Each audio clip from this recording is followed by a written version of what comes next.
Hello बच्चों, कैसे हैं आप लोग।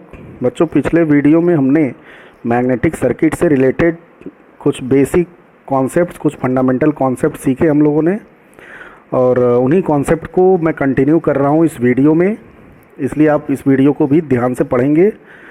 तो सबसे पहले स्टार्ट करते हैं बच्चों, सेल्फ इंडक्शन।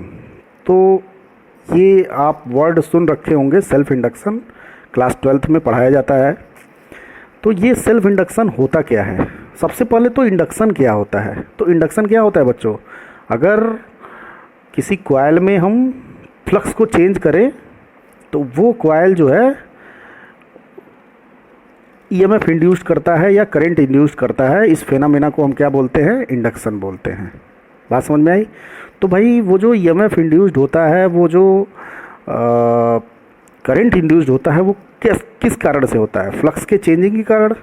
अब उसमें फ्लक्स आप कैसे क्रिएट करोगे, तो ये देखिए करंट को फ्लो करा के, है ना। मैंने बताया था ना कि अगर किसी कॉइल के अंदर या किसी मैग्नेटिक सर्किट में फ्लक्स इस्टेब्लिश करना है तो आपको एमएमएफ की ज़रूरत पड़ेगी। अब एमएमएफ कैसे आप बनाओगे, सबसे पहले तो नंबर ऑफ टर्न्स चाहिए आपको और उसमें करंट चाहिए। बात समझ रहे हैं ना। तो बच्चों, अगर इस कॉइल के खुद के करंट के कारण जो इसमें ईएमएफ इंड्यूस्ड होगा या जो करंट इंड्यूस्ड होगा, उस घटना को आप क्या बोलोगे, सेल्फ इंडक्शन बोलोगे। बात समझ में आई। नाम ही है सेल्फ मतलब खुद के करंट के कारण, ठीक है ना। खुद के करंट के चेंजिंग के कारण अगर ईएमएफ इंड्यूस्ड हो रहा है या करंट इंड्यूस्ड हो रहा है, that phenomena is known as self induction. तो अब ये ईएमएफ इंड्यूस्ड क्यों हो रहा है बच्चों, क्योंकि इसके अंदर जो फ्लक्स है, टोटल फ्लक्स, उसमें चेंजिंग हो रही है। तो भाई जो टोटल फ्लक्स है वो किसके कारण हो रहा है, भाई करंट के कारण हो रहा है। इसका मतलब जो टोटल फ्लक्स है वो करंट के डायरेक्टली प्रोपोर्शनल होगा, ठीक है। तो ये तो मैंने ऐसे ही बता दिया आपको कॉमन सेंस से, बट इस बात को हम मैथमेटिकली भी प्रूव करेंगे कि फाई टोटल प्रोपोर्शनल टू आई कैसे होता है। तो बच्चों ये देखिए, आप इसको भाई अपने वायर लिया और उस पर वाइंडिंग कर दी, और यहाँ देखिए जो कोर इस्तेमाल किया है वो एयर है, और यहाँ पे जो कोर है वो आयरन का कोर है, ठीक है। तो मैंने बताया था आपको, आयरन का भी कोर इस्तेमाल कर सकते हो, एयर भी इस्तेमाल करते हो। ये ज़्यादा बेटर होगा क्योंकि आयरन की परमिएबिलिटी क्या है, ज़्यादा है। तो बच्चों, इसको आप इंटरमीडिएट में सोलेनाइड के नाम से जानते थे, और ये सोलेनाइड कितना मैग्नेटिक फील्ड प्रोड्यूस करता था, उसको हम इस फार्मूले से देते थे, B = म्यू N × I, है ना। एम्पियर सर्किटल लॉ से इसको हम प्रूव करते थे, आपको याद होगा, B = म्यू N I। और अगर एयर की बात की जाए तो म्यू की जगह म्यू नॉट हो जाएगा, ठीक है। तो अब ज़रा पता करते हैं कि इसमें कितना फ्लक्स इस्टेब्लिश हुआ, कितना फ्लक्स प्रोड्यूस हुआ। तो फ्लक्स का फार्मूला होता है BA cos थीटा। थीटा हमने 0 ले लिया, बात समझ रहे हैं। कॉस थीटा की वैल्यू क्या हो जाएगी, 1 हो जाएगी। अब B की वैल्यू यहाँ पे पुट कर दीजिए, म्यू N I। तो बच्चों ये जो फ्लक्स आता है, भाई मैग्नेटिक फील्ड तो इतना हुआ, और यहाँ पे देखिए मैंने A का मल्टीप्लाई किया है। A क्या है भाई, एरिया ऑफ क्रॉस सेक्शन है। तो ये जो फ्लक्स प्रोड्यूस हुआ है या ये जो फ्लक्स की वैल्यू आई है बच्चों, वो सिर्फ सिंगल टर्न के लिए आई है ना। और इसमें नंबर ऑफ टर्न्स कितने हैं, कैपिटल N है। तो अगर मुझे टोटल फ्लक्स काउंट करना है, टोटल फ्लक्स निकालना है, तो आपको इसमें N का मल्टीप्लाई करना पड़ेगा, क्योंकि ये सिंगल टर्न का फ्लक्स है। तो यहाँ पे देखिए मैंने कैपिटल N का मल्टीप्लाई कर दिया। इसमें जो मैंने स्मॉल n लिख रखा है, ये बच्चों होता है number of turns per unit length. तो देखिए इसमें नंबर ऑफ टर्न्स कितना है, कैपिटल N, और लेंथ कितनी है, L। तो टर्न्स पर यूनिट लेंथ कितना हो जाएगा, N/L। तो यहाँ देखिए मैंने B का वैल्यू रखा, N का मल्टीप्लाई किया, और यहाँ पे स्मॉल n की वैल्यू रख दी, और जितने कांस्टेंट हैं उनको एक ब्रैकेट में लिख दिया। अब ये देखिए ये कांस्टेंट क्यों है, परमिएबिलिटी, म्यू क्या है, परमिएबिलिटी है। वो मटेरियल की, आयरन की क्या होती है, प्रॉपर्टी होती है, तो वो तो चेंज हो नहीं सकती है। Number of turns, area of cross section और लेंथ, ये भी नहीं चेंज हो सकता है, क्योंकि ये सब सोलेनॉइड का डायमेंशन है। अब बचा आई, ठीक है। तो यहाँ से देखिए ये पूरा टर्म क्या है, कांस्टेंट है। इसका मतलब फाई टोटल प्रोपोर्शनल टू हो गया बच्चों, आई हो गया। आया समझ में। और इस टर्म को आपने कांस्टेंट की तरह यूज किया, and this constant is known as self inductance of coil. इसी को क्या बोलते हैं हम? सेल्फ इंडक्टेंस ऑफ कॉइल बोलते हैं। और इसको बच्चों हम कैपिटल एल से रिप्रेजेंट करते हैं, कैपिटल एल से डिनोट करते हैं। तो यहाँ देखिए कैपिटल एल की value I mu N square A by L, बात समझ गए। और फाई टोटल प्रोपोर्शनल टू हो गया आई। तो यहाँ मैंने इसकी जगह क्या रख दिया? कैपिटल एल रख दिया। तो ये देखिए फाई टोटल की value L by L into I आ गई। अब यहाँ से एल की वैल्यू क्या होगी बच्चों? Phi total by I. तो देखिए इस एक्सप्रेशन से लग रहा है कि सेल्फ इंडक्टेंस जो है वो टोटल फ्लक्स पे या करंट जो उसमें फ्लो कर रहा है कॉइल में उस पर डिपेंड करेगा, बट ऐसा नहीं है। ये क्या आपने इसको माना है? कांस्टेंट माना है, और ये कांस्टेंट सिर्फ इस कॉइल के कॉन्फ़िगरेशन पे डिपेंड करेगा। बात समझ गया ना? अब इधर सुनिए, यहाँ देखिए जो फाई टोटल हमने लिखा है वो एन फाई लिखा है। फाई जो क्या है? फ्लक्स पर टर्न है, एक टर्न का फ्लक्स है ना। और यहाँ जो फाई टोटल आया वो एल इंटू आई आ गया। तो इसको और इसको मिला के आप क्या लिख सकते हो? N phi equal to L I. यहाँ देखिए मैंने लिख रखा है N phi equal to L into I. ये देखिए, तो यहाँ से एल की वैल्यू क्या हो गई बच्चों? N phi by I. बात समझ रहे हो ना? तो ये एल सेल्फ इंडक्टेंस, इसकी वैल्यू हो गई एन फाई बाई आई। तो एक तरह से बच्चों देखा जाए, अगर कहीं फ्लक्स है, उस फ्लक्स का अगर आपको इलेक्ट्रिकल सिंबल बनाना है, सपोज ये कोई फ्लक्स है ऐसे, और इस फ्लक्स को आप इलेक्ट्रिकल सिंबल देना चाह रहे हो, तो क्या करोगे आप एक कॉइल बना दो और उस कॉइल में नंबर ऑफ टर्न्स एन कर दो और उसमें करंट फ्लो करा दो आई। ठीक है? तो आगे हम यूज करेंगे इस कॉन्सेप्ट को कि अगर कहीं फ्लक्स बना है, कहीं भी फ्लक्स ऐसे है, उसका हमें इलेक्ट्रिकल सिंबल देना है, तो हम उसको इंडक्टर से बना देंगे। ठीक है? तो अच्छा, इस पूरे सिस्टम को आप क्या बोलोगे? इंडक्टर बोलोगे। ये जो पूरा कॉन्फ़िगरेशन बन के आया है इसको आप क्या बोलोगे? इंडक्टर बोलोगे। बात समझ में आई? तो बच्चों जो इसमें करंट इंड्यूस्ड हुआ है या जो ईएमएफ इंड्यूस्ड हुआ है उसकी वैल्यू आप कैसे कैलकुलेट करोगे? तो आप फैराडे लॉ में आपने पढ़ रखा है कि EMF E is equal to D phi by D T. और यहाँ जो फाई लेना है वो टोटल फाई लेना है, टोटल फ्लक्स लेना है। ठीक है? और टोटल फ्लक्स की वैल्यू आई एल इंटू आई। यहाँ पे देखिए एल कांस्टेंट है, बाहर निकल आया, तो ईएमएफ की वैल्यू क्या आ गई? L D I by D T. और ईएमएफ ही पोटेंशियल डिफरेंस होता था। इसका मतलब पोटेंशियल डिफरेंस किसी भी कॉइल में अगर पोटेंशियल डिफरेंस V है तो V इक्वल टू कितना आ गया? L D I by D T. तो याद है आपको यूनिट 2 में जब मैं एसी सर्किट स्टार्ट किया था तो उसमें इंडक्टर में ये फार्मूला मैंने लिखा था, वोल्टेज और करंट का रिलेशन। और आपसे मैंने वादा किया था कि मैं आपको आगे के चैप्टर्स में, आगे के यूनिट्स में ये बताऊंगा डिराइव करके कि ये फार्मूला कैसे आता है। तो ये देखिए यहाँ बच्चों देखो आई की वैल्यू, सॉरी एल की वैल्यू क्या आ जाएगी?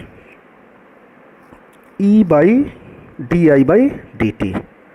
तो यहाँ से भी हमें दिख रहा है कि यार ये जो इंडक्टर है, इंडक्टर का इंडक्टेंस वो उसके वोल्टेज पे डिपेंड करेगा या rate of change of current पे डिपेंड करेगा। ठीक है? बट ऐसा नहीं है। इंडक्टर ना ही वोल्टेज पे डिपेंड करेगा और ना ही उसमें फ्लो करने वाले करंट के रेट पे चेंज करेगा। इंडक्टर किस पे डिपेंड करता है? ऑलरेडी हम लोग कह चुके हैं कि कांस्टेंट है। ठीक है? अब यहाँ देखिए बच्चों कि अगर आई कांस्टेंट है, सपोज इस कॉइल में जो करंट फ्लो कर रहा है वो कांस्टेंट है, और आपको मालूम है जो कांस्टेंट करंट होता है वो डीसी करंट होता है, तो बताइए D I by D T की वैल्यू क्या होगी? 0 होगी। तो ई की वैल्यू क्या होगी? 0। इसका मतलब अगर ये करंट कांस्टेंट है तो इसमें ईएमएफ जो इंड्यूस्ड होगा वो क्या होगा? 0 होगा। और वैसे भी हम जानते हैं कि भाई इस करंट के कारण ही इसमें फ्लक्स प्रोड्यूस हो रहा है। तो सोचिए अगर ये करंट कांस्टेंट है तो फ्लक्स भी कांस्टेंट है। भाई अभी हमने थोड़ी देर पहले आपको बताया था फाई टोटल प्रोपोर्शनल टू आई। तो अगर आई कांस्टेंट है तो फाई टोटल भी कांस्टेंट होगा, और जब फाई टोटल कांस्टेंट होगा तो फ्लक्स चेंज नहीं करेगा, फ्लक्स चेंज नहीं करेगा तो ईएमएफ भी क्या होगा? 0 हो जाएगा। तो बात समझ में आई बच्चों? मीन्स डीसी के लिए कोई ईएमएफ इंड्यूस्ड नहीं होगा। ठीक है? अगर आपको ईएमएफ इंड्यूस्ड कराना है तो आपको करंट को बदलना ही पड़ेगा। तो ये तो बच्चों था सेल्फ इंडक्शन, सेल्फ इंडक्टेंस क्या होता है, आगे हम पढ़ते हैं म्यूचुअल इंडक्टेंस क्या होता है। ठीक है, तो इसके नाम में ही है, देखिए म्यूचुअल। म्यूचुअल मीन्स दूसरे के करंट के चेंजिंग के कारण, बात समझ रहे हैं ना, दूसरे के करंट के चेंजिंग के कारण ईएमएफ इंड्यूस्ड अगर होता है तो उस घटना को आप क्या कहोगे, म्यूचुअल इंडक्शन कहोगे। आया समझ में। और कॉइल की उस प्रॉपर्टी को आप क्या कहोगे, म्यूचुअल इंडक्टेंस कहोगे। जैसे ये देखिए, यहाँ हमने दो कॉइल ले रखा है, कॉइल 1 कॉइल 2। दोनों कॉइल में करंट फ्लो कर रहा है I1 और I2, और दोनों करंट जो है वो वेरिएबल नेचर का है ना। तो देखिए ज़रा, अगर 1 में करंट फ्लो कर रहा है I1 और ये वेरिएबल है, तो इसके कारण जो इसमें फ्लक्स बनेगा वो भी वेरिएबल होगा। अब मान लीजिए इसमें जो फ्लक्स है, जो फ्लक्स प्रोड्यूस हुआ है, उसका कुछ पार्ट इस कॉइल के साथ भी लिंक हो रहा है। बात समझ रहे हैं ना। या इसका जो फ्लक्स है इस कॉइल का, उसका कुछ पार्ट जो है कॉइल 1 के साथ लिंक हो रहा है। तो जाहिर सी बात है कि अगर इसका फ्लक्स चेंज होगा और ये फ्लक्स इसके साथ भी गया है तो इसमें भी फ्लक्स चेंज होगा। तो इसमें जब फ्लक्स चेंज होगा तो ईएमएफ इंड्यूस्ड होगा। तो भाई इसमें जो ईएमएफ इंड्यूस्ड हुआ वो किसके कारण हुआ है, खुद के करंट के कारण नहीं, बगल वाले के करंट के कारण, किसी दूसरे के करंट के कारण फ्लक्स चेंज हुआ है। इसीलिए इस फेनामेना को आप क्या कहोगे, म्यूचुअल इंडक्शन कहोगे। बात समझ में आई। और कॉइल की इस प्रॉपर्टी को आप क्या कहोगे, म्यूचुअल इंडक्टेंस। ठीक है, तो जैसे बच्चों हमें कॉइल 1 का म्यूचुअल इंडक्टेंस लिखना है तो कैसे आप लिखोगे, ध्यान दो इधर। तो यहाँ पे देखिए मैंने एक एक्सप्रेशन लिखा था N phi equal to L into I, तो इसी की मदद से हमें लिखना है। तो यहाँ पे देखिए, तो सपोज आपको इसका लिखना है तो कैसे लिखोगे, N, इसका देखिए N की वैल्यू कितनी है, N1। ठीक है, और फ्लक्स लिखना है तो क्या इसके फ्लक्स के कारण हुआ है, नहीं, बगल वाले के फ्लक्स के कारण हुआ है ना। बगल वाले के फ्लक्स के लिंकिंग के कारण हुआ है, इसमें ईएमएफ इंड्यूस्ड हुआ है। तो हमें इसका फ्लक्स लेना पड़ेगा। तो क्या इसका पूरा फ्लक्स लोगे, नहीं, इसके फ्लक्स का कुछ पार्ट। तो हमने एक कांस्टेंट लिया K, और ये जो K है वो फैक्टर ऑफ फाई है। फाई का कितना फैक्टर इसके साथ लिंक हुआ, बल्कि phi2 यहाँ आप लिख दीजिए। ठीक है, is equal to mutual inductance. यहाँ पे देखिए जैसे सेल्फ इंडक्टेंस आया था वैसे म्यूचुअल इंडक्टेंस, और आई किसका, इसका आई नहीं, बगल वाले का आई। तो यहाँ पे आप लिखोगे I2। बात समझ में आई कि नहीं आपको।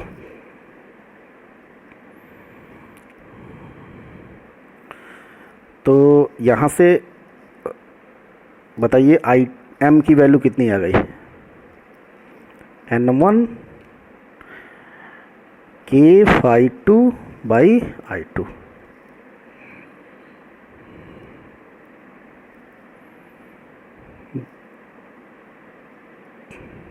ठीक है। अब बच्चों जैसे आपने इसका म्यूचुअल इंडक्टेंस लिखा, वैसे इसके लिए भी आप म्यूचुअल इंडक्टेंस लिख सकते हो। तो ज़रा लिखिए, तो N2 इंटू इसका फ्लक्स, नहीं, इसके फ्लक्स का कुछ पार्ट, तो इसके फ्लक्स का कुछ पार्ट K phi1 है ना, is equal to mutual inductance है ना, और कौन सा करंट, I1। भाई इसके करंट के कारण हुआ ना, तो I1। तो यहाँ से M की वैल्यू कितनी आ गई, ये देखिए N2 K phi1 by I1, ये इसका वाला आ गया। तो ये एक बार पॉज करके खुद समझ लीजिए कि किसके करंट के कारण किसका फ्लक्स हम क्या लिख रहे हैं, इसको आप समझ लीजिए। ठीक है, और बल्कि यहाँ पे मैं K1 K2 ले रहा हूँ, ये है K2 और ये है K1। अब इन दोनों को आप मल्टीप्लाई करो तो M इंटू एम क्या हो जाएगा, M स्क्वायर हो जाएगा। यहाँ पे लिखते हैं,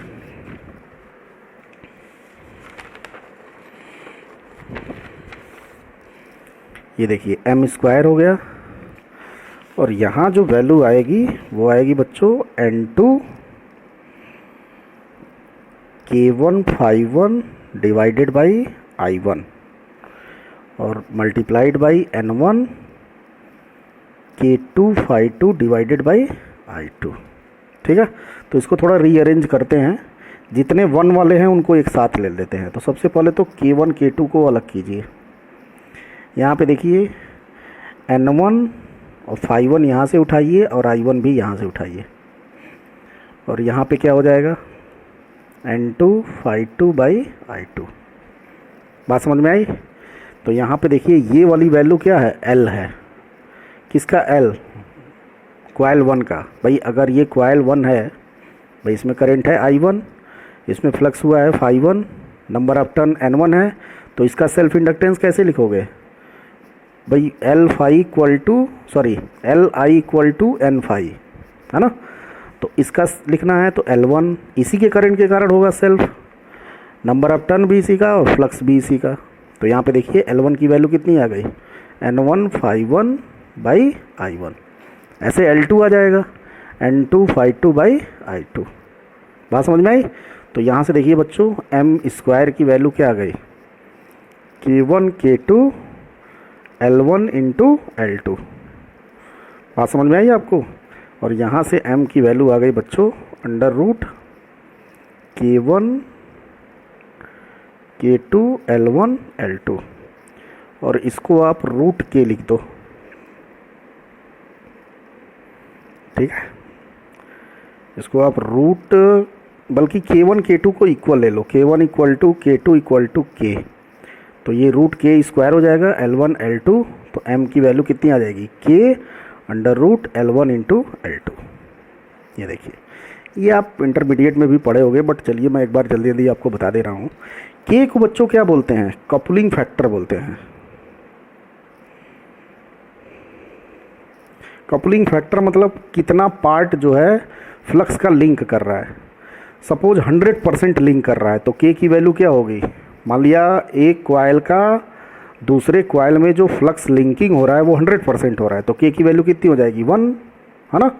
कुछ नहीं हो रहा है तो K की वैल्यू कितनी हो जाएगी 0, तो म्यूचुअल इंडक्टेंस भी 0 हो जाएगा। बात समझ गया ना आप? तो K जो है वो कपलिंग फैक्टर उसको बोलते हैं। तो यहाँ पे देखिए सेल्फ इंडक्टेंस और म्यूचुअल इंडक्टेंस में रिलेशन आ गया बच्चों, m equal to K under root L1 into L2। तो ये मैंने डिराइव कर रखा है, आप देख लेना नोट्स में। तो ये तो था सेल्फ इंडक्टेंस और म्यूचुअल इंडक्टेंस। अब आते हैं फिर से अपने मैग्नेटिक सर्किट पे। तो बच्चों देखो ये जो मैं सब बना रहा हूँ, ये सिस्टम इवन मैं ऐसे अगर बना दिया, ये देखिए जैसे मैंने आयरन कोर लिया, बल्कि ऐसे इसको कट करते हैं, यहाँ मैं लेता हूँ। सपोज हमने ऐसे एक आयरन कोर लिया, है ना, ये देखिए ऐसे आयरन कोर लिया और इसमें ऐसे वायर बाउंड कर दिया और यहाँ भी एक वायर बाउंड कर दिया। तो ये पूरा सिस्टम क्या है, एक मैग्नेटिक सर्किट है। क्योंकि देखिए यहाँ भी एमएमएफ और इसमें भी करंट फ्लो करा दीजिए, इसमें I1 इसमें I2 कर दिए, तो एक एमएमएफ यहाँ बनेगा और एक एमएमएफ यहाँ बनेगा। बात समझ गए? तो यहाँ फ्लक्स प्रोड्यूस होगा, ये यहाँ भी फ्लक्स प्रोड्यूस होगा, और दोनों फ्लक्स इस कोर में क्या होंगे, लिंक होंगे। तो ये पूरा क्या है, एक मैग्नेटिक सर्किट है, क्योंकि फ्लक्स को पाथ प्रोवाइड करा रहा है। बीच में देखिए एयर गैप है, ये जो गैप है इसको हम एयर गैप बोलते हैं।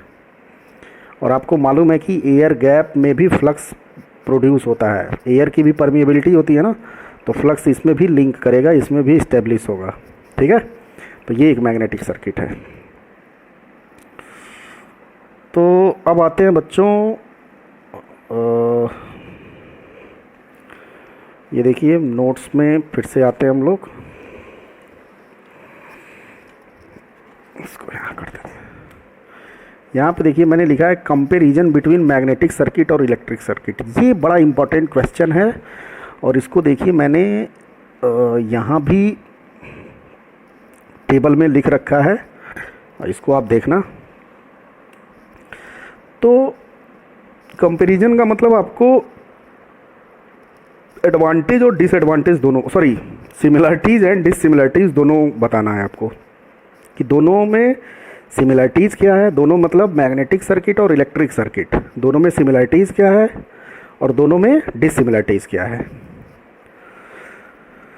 तो स्टार्ट करते हैं बच्चों। यहाँ देखिए मैंने मैग्नेटिक सर्किट लिख रखा है, इलेक्ट्रिक सर्किट लिख रखा है। तो मैग्नेटिक सर्किट सबसे पहले क्या होता है कि एक क्लोज पाथ होता है जो मैग्नेटिक फ्लक्स को पाथ प्रोवाइड करता है, और इसमें भी क्लोज पाथ जो इलेक्ट्रिक करंट को पाथ प्रोवाइड करता है। ठीक है। अब ड्राइविंग फोर्स का मतलब कैसे आप फ्लक्स को प्रोड्यूस करोगे या कैसे आप करंट को प्रोड्यूस करोगे, तो इसमें ईएमएफ और इसमें एमएमएफ। ठीक है। रिस्पांस में क्या मिलता है आपको, फ्लक्स मिलता है, इसमें क्या मिलता है, करंट मिलता है। तो फ्लक्स और करंट का डेफिनेशन ये सब मैं बता चुका हूँ आपको। इसमें फ्लक्स को अपोज करने वाला कौन होता है, देखिए ना, इम्पीडेंस मतलब अपोजिशन, तो उसको रिलक्टेंस बोलते हैं और इसमें रेजिस्टेंस बोलते थे। ठीक है। इसमें अगर कई सारा रिलक्टेंस सीरीज में है तो ऐड हो जाएगा, रेजिस्टेंस में ऐड तो होता ही है, जानते ही हैं आप। पैरेलल में देखिए ये हो जाएगा। बात समझ रहे हैं आप।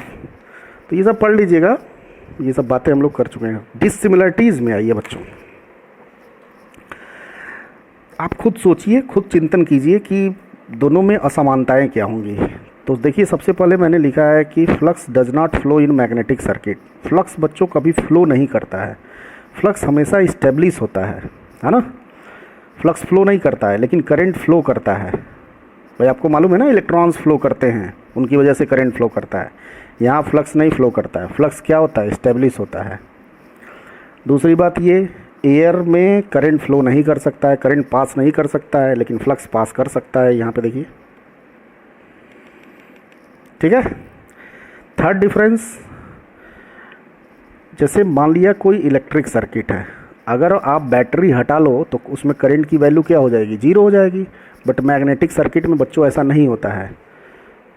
ठीक है। मैं आगे आपको बताऊंगा कि अगर कोई मैग्नेटिक सर्किट है, सपोज एक छोटा सा हमने सर्किट लिया, सबसे बेसिक सर्किट मैग्नेटिक सर्किट यही है,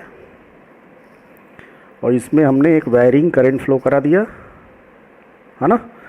तो सोचो बच्चों, अगर आई की वैल्यू जीरो हो जाए, आई की वैल्यू जीरो मतलब एमएमएफ जीरो हो जाए, तो क्या इसमें फ्लक्स की वैल्यू जीरो हो जाएगी? नहीं, कुछ फ्लक्स की वैल्यू होती है। जबकि इलेक्ट्रिक सर्किट में क्या होता है, अगर आप ईएमएफ को जीरो कर दें, इसको अगर जीरो कर दें तो करंट भी क्या हो जाएगा, जीरो हो जाएगा। बट इसमें ऐसा नहीं होता है, कुछ फ्लक्स बच जाता है। बात समझ रहे हैं ना। उसी फ्लक्स को हम रेजिडुअल फ्लक्स के नाम से आगे जानेंगे।